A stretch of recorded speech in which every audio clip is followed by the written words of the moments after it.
Welcome to the Small Business Made Simple podcast, brought to you by socialmediaandmarketing.com.au. Being in business is never easy, but it can be simple, or at least simpler. Join me, your host Jen Donovan, every week where we focus on marketing, social media, and working towards simplifying your business. You with me? Let's do this. Gonna dream it big, 'cause someone out there listening. Everyone's got a voice to give, and it's time I heard you whistling, 'cause there's no point at all, in dreaming small, Why, hey there. Hello, my fabulous listener. Welcome to episode 213 of the Small Business Made Simple podcast. Thank you, as always, for lending me your ears today. I know you have lots of choices out there, and I really do appreciate you making me and my podcast one of those choices. I have a great guest on today because we are talking about systems and processes, and that is not my jam. So I can't wait to chat to it about all of that with my fabulous guest. But before we get started, if you are enjoying this podcast, I would love you to take a screenshot and share it on your socials and tag me at Jen Donovan. That would be super cool. And if you're looking for any links or any information on this particular podcast episode, head to my website at socialmediaandmarketing.com.au/213 and you will find it all there.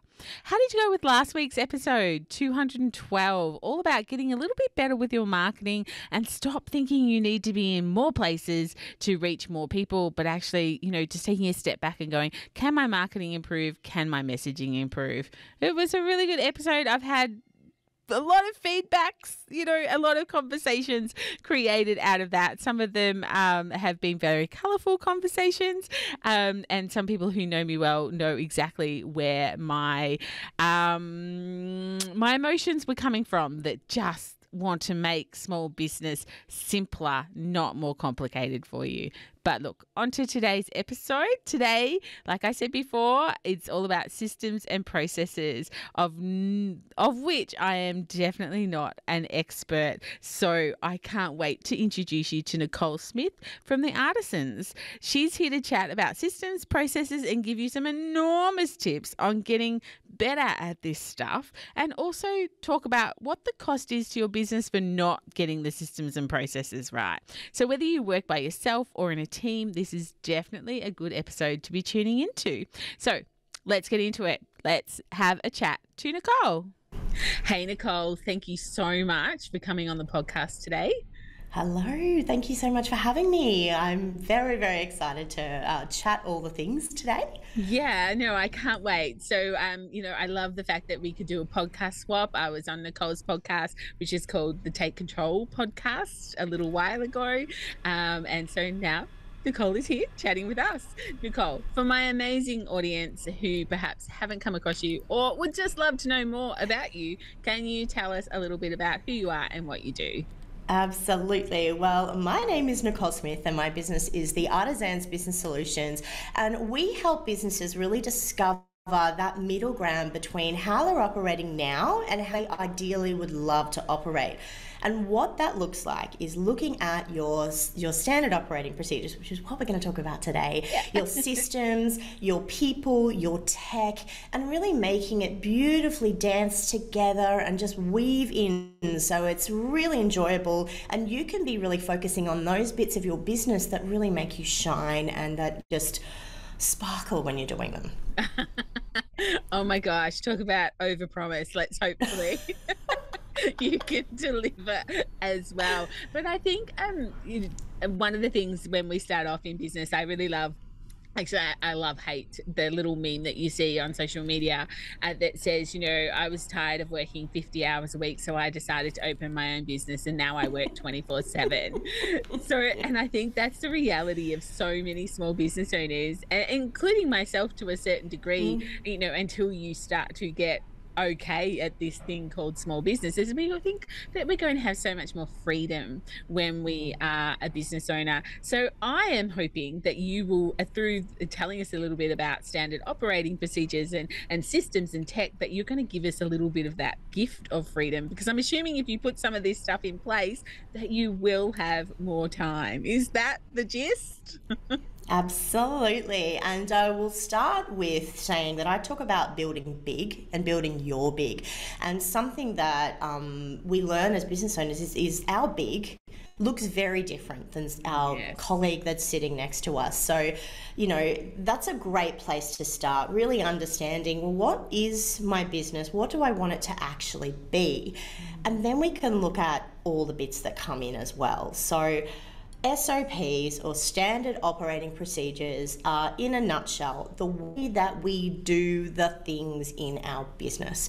So it could be as simple as where and how are we managing our email communications? Where are we managing our client work? How do we actually communicate internally within our team as well? And all of these things, once we know how we're doing it, it's documenting it and creating workflows that complement it. And then eventually, once you get into the flow and it becomes the natural way of working, it saves you time. You're just easily doing the things each and every day, and you can have more space to either just the white space, which is, as business owners, we need, and we maybe don't allow ourselves to have it as much, but really be able to support not only you as a business owner, but your team as well. And if you're a service-based business, it introduces that consistency for your clients, which is really, really key as well.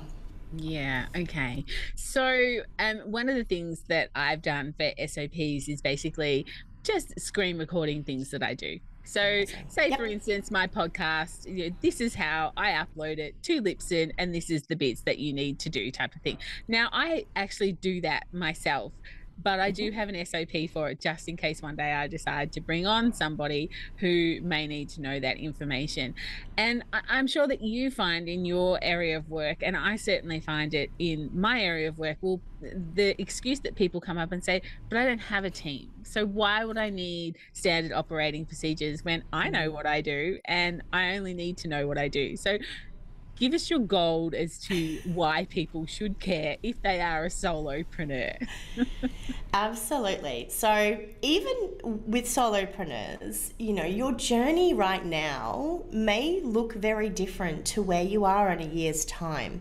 And when you're first starting out, you may have a little bit more time to actually document these things right now. Because when you're right in the flow, in the messy middle, as we call it, you don't always have that capacity to pause and document and record, and that's the time where you need to bring in the people to help you. Be that, depending on what it is as well, a VA is not always your first hire in your business as well, even though that's sort of spoken about more broadly. But it could be someone that's helping you doing the income generating tasks.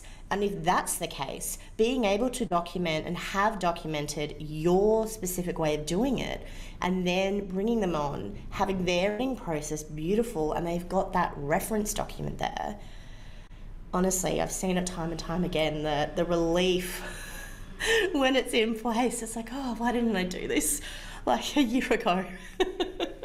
Yeah, I'm sure that is something you hear a lot.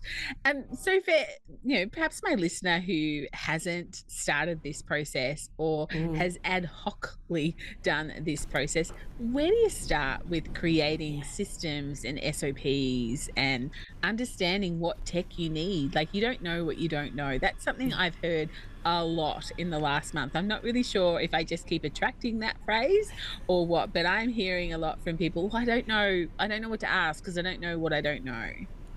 That's right. Yeah, that's a common one that's thrown around, especially when we're talking about technical applications. So we've had this chat. My favorite project management tool is ClickUp, and I love it. I live and breathe it. It's very similar to Asana, Trello, Monday, for those who are not aware of ClickUp.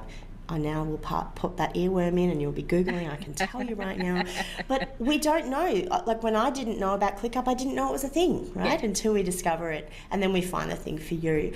But I think the place to really start is understanding what is the most important function in your business, and if you had to step away and bring somebody in, what is that one thing that, if you had that documented beautifully, brings you that little bit of sense of comfort to know that that's done. I always think that's a great place to start, but we also don't want to overcomplicate it, because I think we can get stuck in this cycle of it's got to be perfect the first time. Yeah. Heard that before? Yeah. It's never going to be perfect. I'm telling you that, right? Because when we design words, blah, blah, blah, when we design our procedures, they're perfect for right now. Because this is what we know right now. This is the systems we're using right now. This is the team or not team that we have right now. You tomorrow might have a conversation or be listening to this podcast and learn about ClickUp and think, oh, hang on a second, that's something new. I've acquired a new skill now. I've got a new way of doing it. And so it's a continuous evolving area of our business, our procedures. So let's keep them really simple. You know, if you just open up a document, step 1, step 2, step 3, high level, dot points to start with, just get it out of the brain. Use a tool like, I love Loom, as you said, Loom's fabulous. There's another one called Scribe that actually screen records as you're going through. So instead of full videos as well, it does the screenshot, so it documents as well. So there's lots of online tools that you can use, but sometimes it's just as simple as writing it down, just dot pointing it out, band as you go. Yeah, and I guess there is the opportunity now, like you're talking about screen grabs and that's the thing, but there's also the opportunity of just recording your voice, like, do Absolutely. The task, record yourself speaking the task, and then turn that into a written document. But I have to say, I was a little bit, and this might be my thinking, which could be backwards, let's face it, sometimes I come up with some that's crazy stuff. But anyway, but in my head, when I have thought about doing SOPs and the SOPs that I've got, I have gone for the repetitive $10, I call them $10 an hour tasks, which really they're not. That's 1980s speak. They're really $50 an hour tasks, really, these days. Yeah. So they're the ones. When I was starting off in business and doing these SOPs, it was like, these are the ones that I am most likely to first outsource.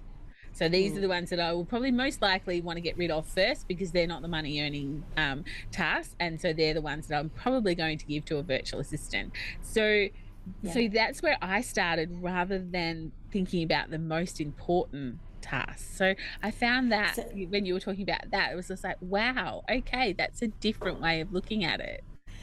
But my question as well, what is the most important task to you? Okay, so like when we talk about outsourcing, I know for me, my first engagement I knew was going to be a VA. Yes. I knew that from the moment I started. So when I started my business, that's exactly what I did. I knew that those smaller actionable tasks, how do I want my socials, scheduled? How do I want this done? How do I plan my things, right? That's exactly where I started. Whereas I've got some other clients that their engagement is someone to come and work in the business with them on their client-facing actions. So I think it's really going to be individual of what is your most important task or action there. Yeah. I think that's a good distinction, I guess, because different businesses work in different ways. Yeah, and I was the same. Like, I knew that I wanted to hire a virtual assistant, and I was actually always a little bit scared to do it, to be totally honest. And it was only that one of my good friends started a virtual assistant business. She put it on Facebook. I'm thinking about starting this. I'm like, can I be a client? Pick me. That is, that first engagement, regardless of VA or whatever, can be a bit nerve-wracking, right? Because it's that whole letting go of the things, let's talk about this little perfection over here. But I can do it. It's so easy if I just do it. It just takes me a minute. I don't need to delegate that. I question though, right, with all of those. So my background pre this was, I was chief of staff, and prior to that I was an EA and PA and all the way, starting in reception all the way. So I'm the queen of delegation and pulling tasks off people, right? Yeah. For the puller of tasks, we love it. Give us the things to do. Let us have the autonomy. Give us the parameters. Make sure as a delegator that you're clearly communicating what the expectations are and how you'd like the thing to be. As soon as you release that, as soon as you say that task is now yours, I'm here if you need any questions, your brain now has space for the other thing, where you really need to be, you really love to shine. So it's a funny old time, isn't it, when you're ready to relinquish. But having these processes in place, it makes it a lot easier, because with confidence, instead of having to talk through all the things and hope they pick it up, you've got it easily. In my case, here's your ClickUp document. Inside there is step by step. You've got your looms. It's linked to the templates that are all ready and raring to go, that automatically pop into the system, that automatically have you assigned with due dates. Then all of a sudden it's really easy to start to hand over that work. Yeah. I've delved into workflows there. It all sounds very like I would love to see inside your SOPs. They sound magical. They do sound very glittery. Absolutely. We always love a bit of rose gold glitter, Indeed.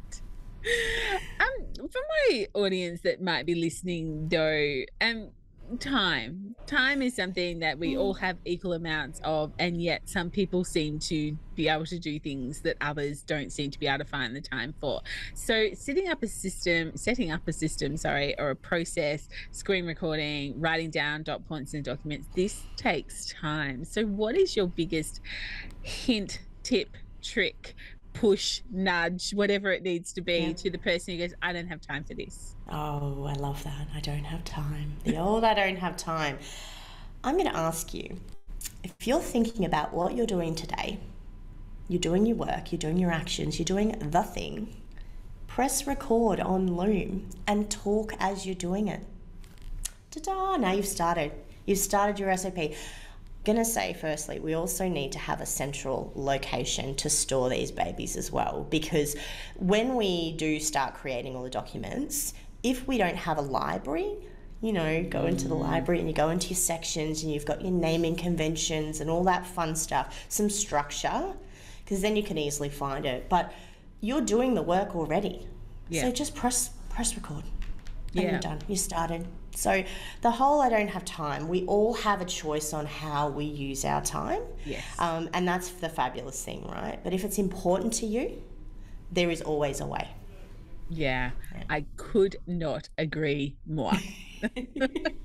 Could not agree more. And I'm also lecturing myself as I say that. So I've got the devil on one shoulder, the angel on the other, one's shaking their finger and the other one's shaking their head. But anyway, we will move on.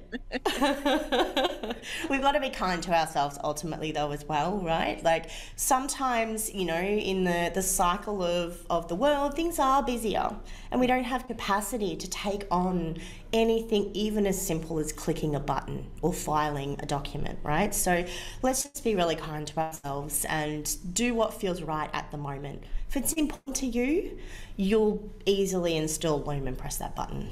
Yeah. Beautiful. I was going to ask you what the number one sort of mistake business owners can make with as far as doing SOPs or implementing systems or something like that. And in the back of my head I'm kind of going, is it delegating? Is it actually delegating the task? Because I would have to say a control freak in my business, and I've slowly learned to let go, not entirely, but I've learned that other people can do things just as well as me. Don't say that out too loud, but really. Or better. or better. Oh, that one hurts. What? Sorry, I just had let it go, pop into my head. Yeah. You'll always get a song from me. But darn you, Frozen. Yeah, I know. Oh, Charlotte loves it, but I secretly love it too. The not doing it, not doing the action, not taking the action is probably the biggest thing that I've seen. It's the I must, I need, all those words of that forced, and you're just sort of sitting in this bubble of non-action, and it kind of just cycles through. Delegating, by not delegating, it's not taking action, right? So it all falls under that banner. Delegation may not be the right method for you at that point, but if you're finding that your business is like stagnating and it's not where you want it to be stagnating, right? You want it to be keep going and moving forward, or up and down, or sideways, or cartwheels, whatever it might be, and you're finding that you're stuck, find somebody that you trust, right? And that can take a bit of time. So don't be under any illusions, like you're obviously super lucky if you've had a friend that's come in and they're fabulous and trust is all automatically there, right? Mm-hmm. Sometimes it takes trial and error to find that right human that just meshes in and works, autonomously beside you, alongside you, whatever the word is. Delegation is a great one. It really is, because it helps you to keep that momentum moving forward. I've answered that question. I've gone off on a tangent with let it go. No, all good. Good.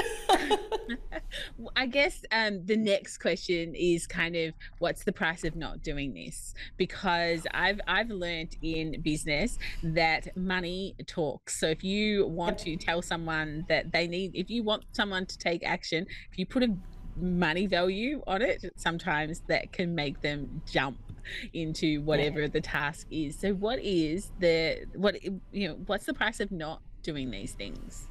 Well, you're standing still. Yeah. You're just standing still. Like, if we talk monetary value, if your aim for your business is to get X amount of clients or build an experience that's this or that and the other, and you're just again stagnating by not doing these actions, by not delegating, by not creating that new system that's going to streamline the experience for your clients to be welcomed on board, you're just going to be stuck. Yeah. So that's really the ultimate cost. If you're not taking action, I'm all about taking action, right? If there's something I want to do, we get it done. And then you can celebrate afterwards, pop that champagne, go for a dance, whatever you want to. But you're going to be stuck. And that might be okay if you're feeling that that's exactly where you want to be. But if you're not, if there's that itch, do the one thing. It doesn't have to don't try and do all the things at once. Pick a thing today and do the thing. And it could be as simple as pressing record on that Loom button. It could be, okay, I'm going to identify what tasks I can delegate. I know I need a new system. Okay, today I'm going to have a look at 3 systems and try that I really like. Yeah. Micro actions compounded have big impact. Yeah. Oh my goodness. Absolutely. And I suppose that one of the words you mentioned quite earlier in this interview was about scalability. So I guess if you're looking to scale, that is not doing some of these things is, I guess, holding back that goal. And also the freedom that we talked about, if we want freedom, some of these things can help create that for sure. And removing, you mentioned about those repeatable tasks. Now, it's not just about delegation when we're talking about repeatable tasks, right? So it could be adding some automations into your business. So inside some of the project management tools, like just look on Lens of ClickUp, because it's my fabulous tool, there's so many native automations in there that can really streamline and make things efficient so you don't miss things as well, because sometimes when you're trying to do the manual, there's that opportunity for missing an action or an accountability point, right? If your systems don't have that inbuilt, there are connector tools. So there's one called Zapier. There's one that used to be called Intricromat. It's now called Make.com. All of these things basically take one system and connect it with another. My most favorite is when I get a new client. It's actually multi-stage, but when I get a new client, I manage that in ClickUp. I press woohoo, new client. It moves it from prospects to client list. I've got a Zap that creates my client folder in ClickUp that's templated, that has all the things I need to know for onboarding and how I'm going to work together. I then apply a label that sends those contact details over to Xero, ready for me to do the invoicing and my reoccurring invoicing. So again, I don't forget, because that's a pretty big one that we need to make sure we get paid. Yes. So from one click of a button, all of those things happen. My team know that I've got a new client. We know where we're at. We know what we need to do. The timeframes are already set. My client gets confirmation that this is all happening and what the next steps are, because there's email automations as well that are triggered off as part of that process. So it's really thinking a bit, and I hate saying this, working smarter, you know, all that stuff, but it's understanding the experience that you want to create, not only for you, but for your external community. How do you want them to experience working with you? Make it lovely and streamlined, and you'll love it. Trust me, you'll love it. Beautiful. Well, one of the questions was, you know, what sort of things do you offer for your clients? So we've talked a lot about, you know, implementing these systems and having SOPs and you know, systems and things. So, but I think you've just given a really good, clear example of what you can create by working with you. Is that kind of, yeah, did I get the gist right? Yeah, it's a really funny thing, because for the longest time I never actually told people what I did. And I'm like, why don't people know what I do? They just think I'm ClickUp. Like, why? It's because I talk about ClickUp all the time.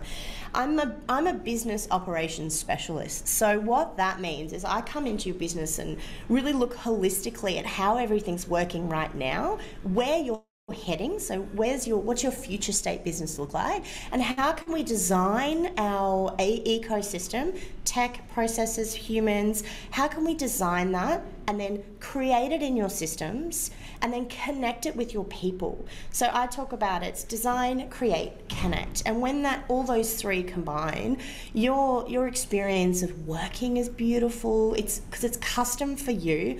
I don't believe in off the shelf, like, here you go. All of it is about you, your business, your way of working, and that's what we do. I just extract it and make it a thing. Yeah. Make it zap and zip and connect. Make it zap and zip and design and paint, and you get sparkles and probably sung it, as I said. But it's all fun. Make it fun. That's what it is, you know? Oh my goodness. Yeah. Well, I think that is a really great way of leaving the podcast, because now you've inspired us all. But is there anything, I guess, that we haven't talked about that you would really like the opportunity to chat about?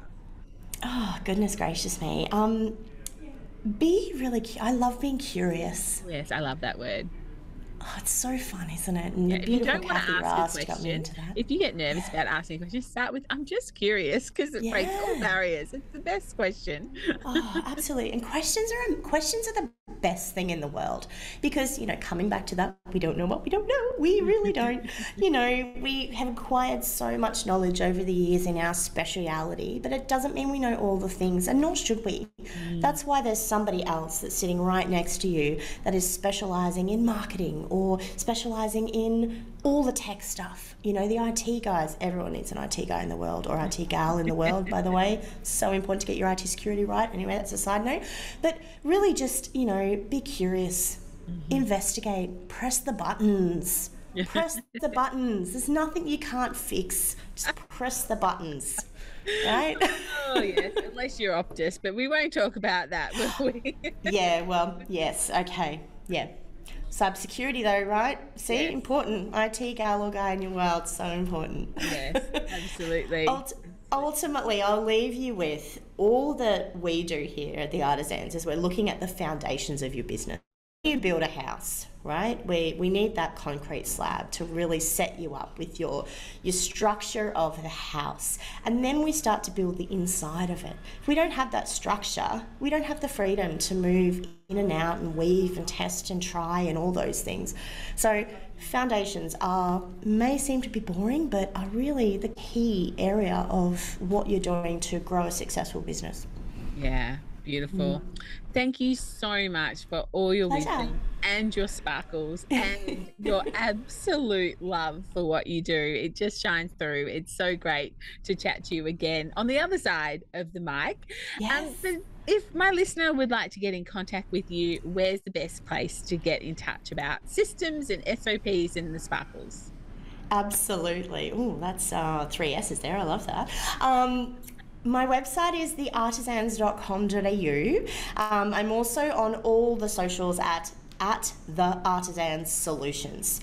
So you can come and say hello. I love connecting with people. I was just talking before. I'm at a co-working space today, and humans are great. So come in the DMs and have a chat. Let me know what you're using or what your things are about SOPs, and we'll get you excited about it. Beautiful. Thank you so much. Oh, and your podcast, give that a shout out as well. Take Control with Nicole. So come over and let's take action, take control. Beautiful. Excellent. I did get that wrong at the start. I just said take control. I forgot the with Nicole bit. So same. It's good. No, absolutely fine. Fabulous. Beautiful. All right. Thank you so much. Great chat. Pleasure. See you soon. Well, I hope you enjoyed that one. I know I certainly learned a thing or two, and now I just need to go and put them in practice, just like yourself. And now I have no excuses, right? I have that accountability that I said I would do, so now I need to go and do it. All the links to connect with Nicole are in the show notes, which again are at socialmediaandmarketing.com.au/212. And as always, if you want to chat marketing strategy, or maybe you have one and you need it to work better as far as your funnels and your nurture sequences go, then let's have a chat. You can always book a discovery call with me at bit.ly, so bit.ly/discoverwithjen, and we can get your marketing humming well and truly before 2023 enters our realm. Of course, we can chat in the Facebook group, Like-Minded Business Owners. Love to see you over there as well. But that's it. I'll be back for another episode.